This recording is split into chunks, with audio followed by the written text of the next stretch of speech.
तो नमस्कार दोस्तों, आप सभी का स्वागत है हमारे प्यारे चैनल डीडीवी कैंपस में।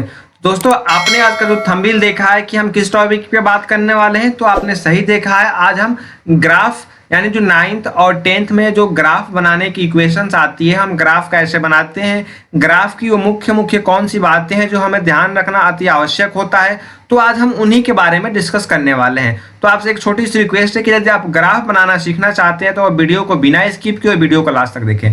तो आइए बिना किसी देरी के वीडियो को शुरू करते हैं। सबसे पहले आपको बता दें कि जो ग्राफ टॉपिक है ये 9th और 10th के लिए बहुत ही इंपॉर्टेंट है, कि जब भी आप 10th की बोर्ड के एग्जाम्स में देते हैं तो उसमें आपसे 5 नंबर के क्वेश्चन पूछे जाते हैं। बस अंतर उसमें वही रहता है कि पहले हम आपको एक समीकरण से समझा रहे हैं, उसमें 2 समीकरण दिया रहता है। तो पहले आप एक समीकरण वाले सीख जाइए, फिर आपको 2 समीकरण वाले आपको हम बता देंगे इसका अगली वीडियो जो आएगी हमारी, ठीक है।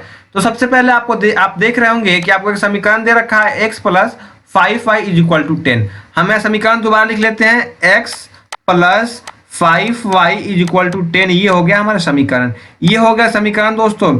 इसमें हम x का मान मानेंगे तो हमें y का मान प्राप्त होगा, y मानेंगे तो x का मान प्राप्त होगा। सबसे पहले आइए हम मानते हैं x। हमने क्या हमने क्या दोस्तों माना x इज इक्वल टू हमने जीरो मान लिया, ठीक है। अब इक्वेशन में रख के सॉल्व करते हैं। हमने किसका एक मान माना है, तो आप कहेंगे सर x का मान माना है, तो हम x की जगह 0 रखेंगे तो ये क्या हो जाएगा दोस्तों, 0 plus 5y is equal to 10। जब 0 उधर प्लस में जाएगा तो प्लस में इधर है, उधर जाएगा तो माइनस में जाएगा और 0 की कोई वैल्यू नहीं होती है, तो ये क्या हो जाएगा दोस्तों, 5y इज इक्वल टू 10 हो जाएगा। तो y इज इक्वल टू क्या हो जाएगा दोस्तों, तो आप कहेंगे सर जी 10 बट्टा में 5 हो जाएगा, ये क्या हो जाएगा 5 दूना के 10, तो हमें y इज इक्वल टू क्या प्राप्त हो गया, तो आप कहेंगे sir ji y is equal to हमें 2 प्राप्त हो गया। आपको एक छोटी सी और बात बता दें कि कम से कम हमें 2 कोऑर्डिनेट ज्ञात करने हैं, 2 से कम कोऑर्डिनेट हमारा नहीं होना चाहिए। तो ये हो गया हमारे एक कोऑर्डिनेट की, हमें x का भी मान प्राप्त हो गया और y का मान प्राप्त हो गया। फिर हम एक मान मानेंगे, तो हमने क्या माना दोस्तों, तो माना x इज इक्वल टू 5, फिर x की जगह 5 रखेंगे, तो ये समीकरण है हमारा। तो x की जगह हम क्या रखेंगे दोस्तों, 5 रखेंगे plus 5y is equal to 10 रख देंगे। ये क्या हो जाएगा दोस्तों, 5y इज इक्वल टू 10, 5 इधर प्लस में है तो उधर जाएगा तो माइनस में हो जाएगा, तो ये क्या हो जाएगा दोस्तों 10 माइनस का 5, तो ये क्या हो जाएगा, यहाँ लिख देते हैं हम 5y इज इक्वल टू क्या हो जाएगा दोस्तों, तो आप कहेंगे सर जी 5 हो जाएगा। तो y इज इक्वल टू क्या हो जाएगा दोस्तों, ये हो जाएगा 5 बट्टा में 5, ये कट के क्या हो जाएगा दोस्तों, तो y इज इक्वल टू 1 आ गया। हमने आपको अभी क्या बताया कि कम से कम हमें 2 कोऑर्डिनेट ज्ञात होने चाहिए। तो आइए हमने 2 कोऑर्डिनेट ज्ञात हो गए, एक कोऑर्डिनेट और ज्ञात कर लेते हैं। तो फिर हमें मानना पड़ेगा, हमने माना क्या दोस्तों, तो हमने माना x is equal to 10, x is equal to हमने 10 मान लिया। फिर जो समीकरण में x है वहां 10 रख लेंगे, ये क्या हो जाएगा दोस्तों 10 plus 5y is equal to 10, ठीक है। तो 5y इज इक्वल टू क्या हो जाएगा, ये हो जाएगा दोस्तों 10 माइनस 10, तो 5y इज इक्वल टू क्या हो जाएगा दोस्तों, तो 5y इज इक्वल टू 0 हो जाएगा, ठीक है। तो y इज इक्वल टू क्या हो जाएगा दोस्तों 0 बट्टा में 5। आपको पता होगा कि हम दुनिया के किसी भी नंबर में 0 में किसी भी नंबर से भाग देते हैं तो उसका हमें ऐसा क्या भागफल प्राप्त होता है, 0 प्राप्त होता है। तो y इज इक्वल टू क्या हो जाएगा दोस्तों 0 हो जाएगा। आप देख सकते हैं कि हमें 3 कोऑर्डिनेट प्राप्त हो गया। तो आइए सबसे पहले हम कोऑर्डिनेट को अपना लिख लेते हैं। यहाँ पर ये हो गया हमारे पास x और ये हो गया नीचे हमारा y, ठीक है।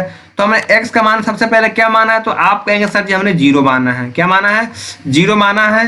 तो y का मान हमें क्या प्राप्त हुआ है, तो y का मान हमें 2 प्राप्त हुआ है। एक ये कोऑर्डिनेट हो गया और दूसरा कोऑर्डिनेट क्या है हमारे पास, तो आप कहेंगे सर जी हमने x का मान 5 माना है, तो x में हम 5 लिख देंगे और हमें क्या प्राप्त हुआ है, तो 1 प्राप्त हुआ है, तो यहाँ हम 1 लिख देंगे, ठीक है। फिर तीसरा कोऑर्डिनेट क्या है, हमने x का मान क्या माना है, तो आपको यहाँ से 10 माना है और क्या प्राप्त हुआ है, तो 0 प्राप्त हुआ है।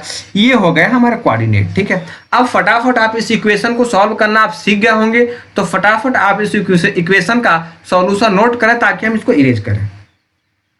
तो ठीक है, आपने इसको नोट कर लिया है और इक्वेशन को सॉल्व करना आपने बिल्कुल आसानी से समझ लिया है। तो आइए इसको हम इरेज करते हैं, ठीक है। तो हम इसको कर देते हैं इरेज और फिर आप चलते हैं ग्राफ कैसे बनते हैं। ग्राफ की कौन कौन सी 2-3 मुख्य बातें होती हैं जो हमें ग्राफ बनाने से पहले जानना अति आवश्यक होता है, ठीक है। तो ये सबसे पहले हम चलते हैं उस पर, ठीक है। और ये कोऑर्डिनेट की हमें आवश्यकता पड़ेगी, इसीलिए हम कोऑर्डिनेट को कहीं साइड कर लेते हैं कि कोऑर्डिनेट की हमें बहुत ही आवश्यकता पड़ने वाला है, तो कोऑर्डिनेट को यहाँ हम साइड कर लेते हैं, ठीक है। ये हो गया हमारा कोऑर्डिनेट, ठीक है दोस्तों। अब आपको बता दें कि ग्राफ में हमें कौन कौन सी बात की जरूरत पड़ती है। दोस्तों सबसे पहले हम यहाँ ग्राफ खींच लेते हैं। तो ये ग्राफ कैसे बनाते हैं, ये हमने दो लाइनें खींच ली दोस्तों, एक ये हो गया हमारा, एक हमारा ये हो गया और दूसरा हमारा जो एक ये हो गया, ठीक है, एक ये हो गया। इसको हम क्या मानते हैं दोस्तों, तो आप कहेंगे सर जी इसको हम y मानते हैं, इसको क्या मानते हैं, इसको y मानते हैं, और इसको मानते हैं माइनस का y, इसको मानते हैं हम माइनस का y। इसको क्या मानते हैं दोस्तों, तो x मानते हैं, इसको क्या मानते हैं दोस्तों, माइनस x मानते हैं। तो दोस्तों ठीक है, आपको हमने दो बातें बताई, तो कौन कौन सी बातें बताई, तो आपको नोट कर लेना है कि इस एक्सिस को हम क्या कहते हैं, ये जो हमारी खड़ी लाइन होती है इसको कहते हैं y एक्सिस, और ये जो हमारी हॉरिजेंटल लाइन है इसको कहते हैं एक्स एक्सिस। तो ये जो हमारा एरिया होता है, ये जो हमारी कोऑर्डिनेट होता है 0,0 होता है, ठीक है, इसको कहते हैं ओरिजिन पॉइंट। इसको क्या कहते हैं दोस्तों, origin point. Origin point Hindi में बात करें तो मूल बिंदु, हिंदी में क्या कहते हैं दोस्तों, मूल बिंदु, ठीक है, हिंदी में कहते हैं इसको मूल बिंदु। तो यहां से जो यहां तक की हमारी लेंथ होती है उसको लेते हैं हम पॉजिटिव में, तथा जो यहां से यहां तक होता है इसको लेते हैं हम निगेटिव में, और जो यहां से यहां तक होता है इसको लेते हैं पॉजिटिव y में, और यहां से जो यहां तक होता है इसको लेते हैं निगेटिव y में, ठीक है।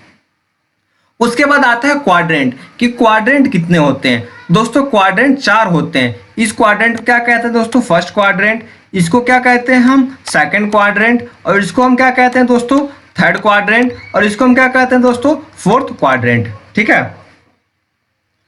अब बात आती है साइन की, कि कौन से क्वाड्रेंट में कौन सा चिन्ह होता है और कौन से क्वाड्रेंट में कौन सा चिन्ह होता है।